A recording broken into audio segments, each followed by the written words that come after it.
ഭയങ്കര സംഗീതം എന്താടി കുഴപ്പം? പഞ്ചഭാവമാണ്, അടിപൊളി മൈൻഡുമാണ്. ബോബി ഇത്തരം കാണിക്കലറിയാ.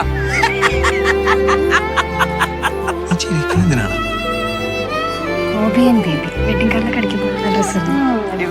നല്ല കുടുംബങ്ങൾക്ക് ഒരു സംസ്കാരമുണ്ട്, നമ്മൾ കാത്തു സൂക്ഷിക്കണം. ഈ പഞ്ചായത്തിലെ ഏറ്റവും മോശം വീടാന്നല്ലേ നീ പറയുന്നത്? ഞാൻ എന്ത് പറഞ്ഞാലും മാർത്തൊരു അക്ഷരം മിണ്ടാത്തവനാണ്. നമ്മുടെ ഈ വീടൊക്കെ ഒന്ന് തേച്ചൊന്ന് വാതിലൊടിച്ചാൽ തീരാവുന്ന കാര്യമുള്ളൂ. ഈ റൂളൊക്കെ ഔട്ട് ഓഫ് ഫാഷനാണ്. ഇച്ചിരി ഫ്രീക്കനാണ്, ഇച്ചിരി മണ്ടനാണ്. പക്ഷെ രണ്ട് ഡാർക്ക് കൊടുത്താൽ മാറുന്നേ ഉള്ളൂ. ട്രാക്ക് മാറ്റി